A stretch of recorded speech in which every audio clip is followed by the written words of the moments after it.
Until recently, our options for testosterone replacement therapy have involved modalities including needles and messy gels.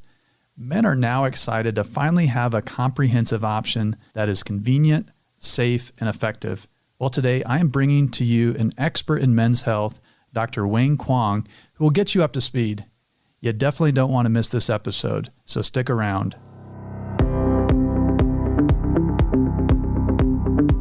So the big question is this: how can men and those who care for them better educate themselves regarding prostate health, the conditions that affect the prostate, and the latest technology in managing these conditions? That is a question, and this podcast will provide the answers. On the podcast, we'll be chatting with experts, innovators, and leaders in the field of urology, sharing useful information with the general public to improve their lives and increase their overall health. My name is Dr. Garrett Pullman, and welcome to the Prostate Health Podcast. Prostate Health Podcast is for informational purposes only. Nothing in this podcast should be construed as medical advice. By listening to the podcast, no physician-patient relationship has been formed. For more information and counseling, you must contact your personal physician or urologist with questions about your unique situation. I'm excited to be partnering today with Marius Pharmaceuticals to bring to you board-certified urologist Dr. Wang Kuang, joining us today as our featured guest on the podcast. After graduating from Stanford with a medical degree, he then went on to complete both his urology residency and fellowship training programs at the Cleveland Clinic in Andrology and Male Fertility. He's currently the founder and CEO of both MD for Men, as well as the Southwest Fertility Center for Men, both located in Albuquerque, New Mexico. His latest passion is the founding of the Man Versus Prostate Crusade to empower patients with an enlarged prostate, or BPH, with the educational experience to prioritize bladder health while making the best decision for their prostate care. Dr. Kuang is certainly a visionary in the management of men's health conditions, but also a physician leader who continues to make a positive impact in the field. I also just learned that he is an excellent guitar player and singer. With our common urologic interests and social media presence, I have really enjoyed getting to interact with Dr. Kuang on numerous occasions this last year. Dr. Kuang, welcome to the Prostate Health Podcast. Pleasure being here. Dr. Kuang, I know our listeners are definitely excited to hear about the new frontier of testosterone replacement therapy available now with oral testosterone with Kaizatrex. But before we get there, I first wanted to take a step back and see if you could first review with our listeners, what is testosterone? It's a fantastic question that we really need to revisit now, because more than ever, we have a new array of clinical data that is re-envisioning, re-engineering that whole landscape of what is testosterone. And I think it's important to realize it's just a hormone. And I'm not saying that flippantly, but it's really important that today we're going to talk about means by which we can normalize testosterone levels. But what's even more important, that we normalize testosterone, meaning that it's just another hormone. There's thyroid hormones, stress hormones, hormones that help control our diet, glucose control. It's just one of those hormones. And just like every day when we see our doctors, we are getting to the point where it's just one more hormone in our bodies as men that we need to adjust and optimize so that we can be the best version of ourselves as husbands, fathers, sons, coworkers, and bosses. So once again, it's a hormone discovered 1930s. And what we found is that as men age, probably starting around the age 40, those levels are going to be drifting down. And I think the modern man is suffering so much stressors, the phone's going off, work, pandemic, family, a job, that I think we're seeing that decrease accelerating faster and starting earlier for the modern man. Historically, probably 2 to 5% of guys have low T, but I think that number is actually an underestimate. And then just to kind of give you a better idea of what testosterone does, it's that hormone. It has two main areas that it focuses on: the androgenic and the anabolic. The androgenic, when we talk about that as men, right, we're thinking about muscle mass, we're thinking about deepening voices, a little bit of hair in places, right? Development of sexual function. And then the anabolic side we hear about because it's gotten a lot of bad press, right? We think about the cheating athletes, the over-the-top bodybuilder. But that's the part where we're able to optimize body composition, putting on muscle mass, that anabolic portion. And when we think about hormones specifically, we need to understand how they get around the body. And the main transport system is what we all think about, the circulatory blood system that's carrying all the vitamins, minerals, nutrients, hormones to all the different parts of our bodies, the different organs, like the liver, the fat, the muscles, the bones. And we're going to dive into that a little bit later. Well, thank you for that. So what are some of the common signs that a man's testosterone might be low? I think that's changing over time, but I think the awareness is actually increasing rapidly. Historically, we always think about, it's my sexual function, erectile dysfunction, the lack of sex drive, or we call decreased libido, right? Or I'm getting weak, or I'm losing muscle. But it's so much more than that, right? We've learned that it's so important in so many other areas of our body, whether it's bone density. So many men, elderly men, 80, 85, 90, they fall and they break their hip. It's because their bone density is deteriorating.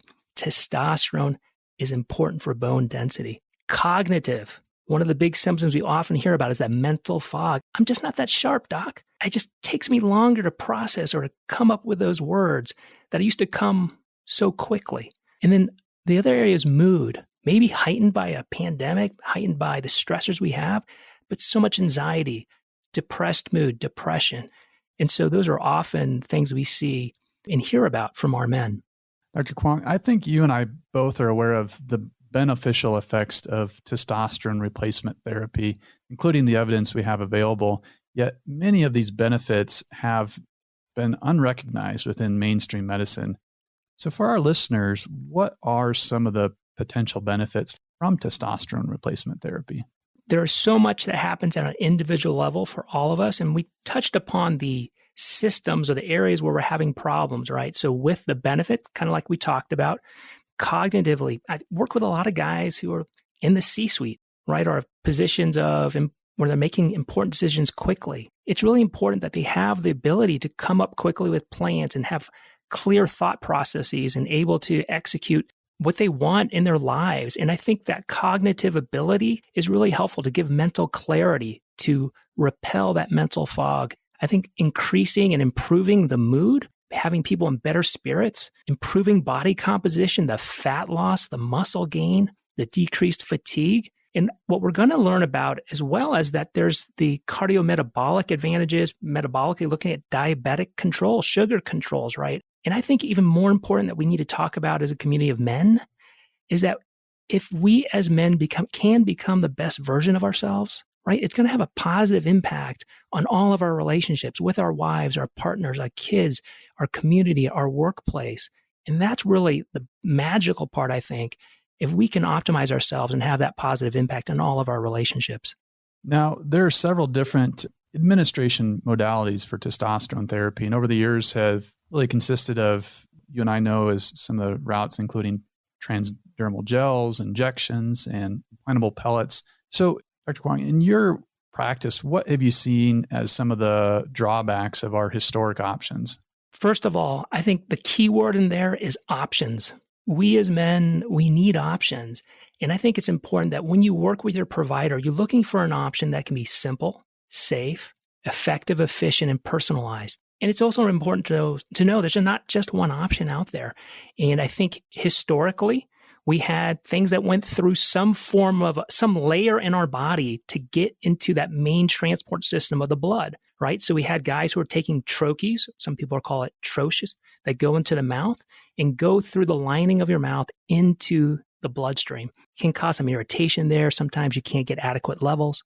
Another area is going to be through the skin, right? There can be patches. There can be gels and creams. Some of the biggest issues there, as you and I both know, is irritation at the site of application. About 25% of guys may not absorb enough or none at all, depending on the skin type. And then the next level of modality would be injections. And that's all over the map, but obviously it requires a needle. And with that, it's sometimes uncomfortable, obviously, for guys. And the site has to be rotated. You can potentially develop a hematoma, which is a little gathering of blood or a bruise under that site. And then the next level up would be testosterone pellets, where it's a procedure where we make a small opening kind of in the area of the love handle or over the butt, and we slide these little pellets of testosterone under the fat, and they're extended release. They slowly release over months so that guys do it maybe a couple times a year. Just so you guys know, there's other stuff that are coming down the pipeline, such as already here, intranasally, so going through the membranes of your nose. And then we also have long-term injection therapies as well. And I think kind of what we're talking about today is another option that we've been waiting for so long that's really come onto the scene over the last year, which is oral therapy, right? Just take a pill.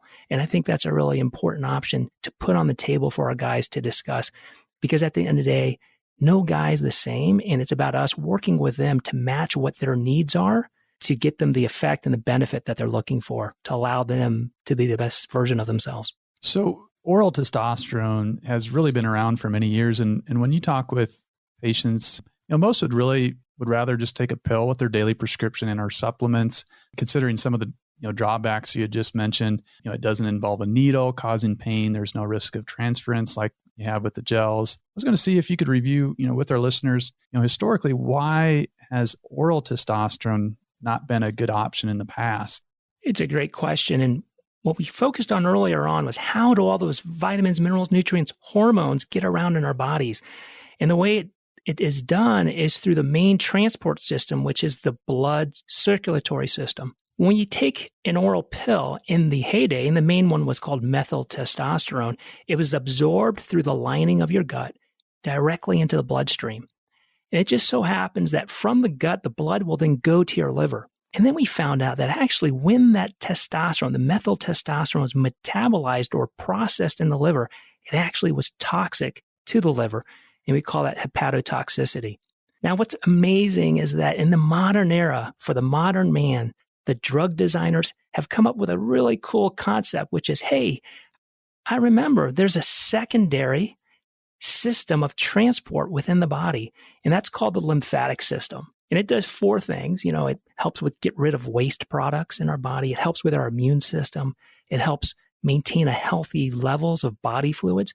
But it also is important with absorbing fats from our foods through the lining of our gut. And the drug designers are like, hey, maybe we can use this secondary system to offset the problem we had with that first generation of oral testosterone. And it worked. So when we talk about fats that we absorb, we think about cholesterol, right? Cholesterol. And what they did is they found that in plants, there's phytosterols, which are highly related to cholesterol. And now, hey, if we take that molecule, blend it and bind it to testosterone, specifically testosterone undecoonate, we can actually get it into the body through the lymphatic transport system. And later on, it will then join the circulatory blood system, but with the advantage of skipping the liver. So now we've bypassed that problem of hepatotoxicity. This is a game changer, right? We've now presented a new option of oral pills for our guys, which did not exist before. And that's just great to have all the cards on the table for guys to choose what works for them. So yeah, it's definitely exciting to now have an oral testosterone option with Kaizatrex that's safe without the liver toxicity, yet still effective. We also have a lot of physicians tuning into the podcast as well. And I know they would be interested in the available dosing options that we have now for Kaizatrex. And Dr. Kuang, could you just briefly review what the current dosing options are for the oral therapy? So with oral therapy with Kaizatrex specifically, it's taken twice a day as kind of a starting point with a dosage of 200 milligrams. But what's great about it, remember how we talked about whatever we do, we want to make sure it's simple, safe, effective, efficient, and personalized, right? And the key part for all of us physicians is recognizing, let the data drive the decision-making. That data is making sure that we get labs done at a regular period of time so we can check on how we need to adjust. What's really nice about this product, actually, you kind of start at a middle dose, 200 milligrams twice a day, but you have the ability to adjust. You can go down to 100 milligrams once a day, potentially even adjust up to 400 milligrams twice a day, and recognizing, I think they come in 100 milligrams, 150 milligrams, 200 milligrams. So you have multiple ways to use that medication to really dial in and personalize the therapy to get to the right range that works best for your patient. And what are some of the common side effects of Kaizatrex? I think that's what's really beneficial about having an oral therapy. I'm going to back up a little bit, which is, what is the normal pattern of testosterone back when we were Neanderthals? When Garrett and I were waking up in the morning after 10 hours of sleep in a warm cave, and we wake up and we look at the sunrise and we have that surge of testosterone around 8 o'clock, which just drives us to want to go out and go hunt a saber-toothed tiger, right? So normally there's a normal single surge that goes on in the body around 8 o'clock, and then it'll get down to a low point around 8 o'clock in the evening. And the goal is, can we get a type of therapy which is going to reflect that daily pattern as close as possible? Well, it's not perfect, but with oral therapy, getting it twice a day, we're having 2 smaller surges, but it's now closely reflecting what we have normally as men. And with that, minimizes the risk profile. When we talked about earlier, there's the risk of having your blood too thick potentially from the testosterone's effect on erythropoietin. We also hear about hypertension, for example. And what's really neat is that with this type of medication, the oral therapy, which is very closely mimicking the diurnal or daily pattern that we normally have physiologically, there's minimal impact on your blood pressure. I think it was like 1.7 millimeters of mercury that was increased. I mean, that's really nothing. And that was when they studied it was in diabetics and in hypertension patients. And if you looked at folks without those conditions, it was even less. It was like 0.7 millimeters of mercury. I mean, marginal, and really marginal impact on the increase of your blood thickness as well, which is unlike some of the other therapies where you really have to be on the lookout, especially injection therapy, for a rise in the thickness of your blood, or what we call the hematocrit. Well, from my personal experience, I've really seen a lot of excitement so far from my patients about this new option, whether it's patients that have previously been on other modes of testosterone replacement therapy, now switching over to oral therapy, or just getting started on replacement therapy. It really is, I believe, the new frontier of testosterone replacement therapy. Dr. Kuang, any parting thoughts today for our listeners? I think several things actually we probably need to comment on a little bit. And one is that I think for men's health and men's wellness, it's important to recognize that testosterone, yes, is an important part and part of the equation, but it's not everything. We got to focus on our sleep, our exercise, our nutrition, our stressors, our relationships, right? Our vitamins, our micronutrients. It's a whole package. And yes, testosterone hormone health is an important part.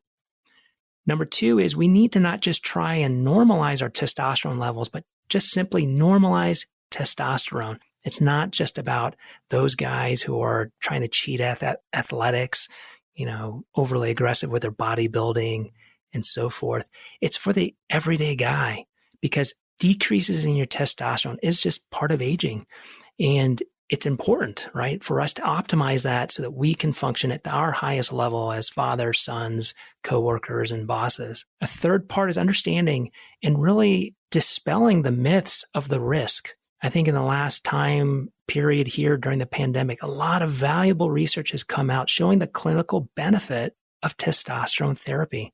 One area that's really important is about the risk of prostate cancer. The testosterone has been around since 1930s. And at that time, they didn't have the level of research that we have now. And back then, they thought that testosterone activated prostate cancer, when in truth, modern research is showing that, in fact, testosterone could be protective or even therapeutic for prostate cancer. That's really exciting. And then what about the metabolic benefits? We have an epidemic of obesity, metabolic syndrome, diabetes in this country, and we need to tackle that. And testosterone will be an important tool in the near future, because what we found with testosterone therapy in diabetics, it's a potential treatment. It can improve insulin sensitivity, reduce the incidence of diabetes, reduce the requirements of insulin for diabetics. That can be a total game changer. And then what about heart attacks? We used to think that they actually increased the risk of heart attacks. But in a recent study that came out during the pandemic, 2022, looking at a bunch of studies, 5,600 guys, there was no significant increase in cardiovascular events. We have so much more to learn about testosterone. And we learned about it actually during the pandemic. Guys with normal testosterone levels had decreased morbidity from COVID infections, decreased hospitalizations, decreased mortality. So testosterone really is an important part of our wellness as men that needs to be evaluated. And I think the other thing is recognizing at the end of the day that now with oral therapies being added to the plate of options, that is fantastic. Talk to your provider because once again, find that option that's going to be simple, safe, effective, efficient, and personalized to your needs and then accessible. I think that's an important part. Because when we make the decision with our patients, there's actually a third person in that room, and that's insurance. And I think what's really nice with these newer medications that are coming, oral medications like Kaizatrex, there's options to work outside of insurance, as well as the other treatment modalities. But I think it's like, $159 for 128 capsules.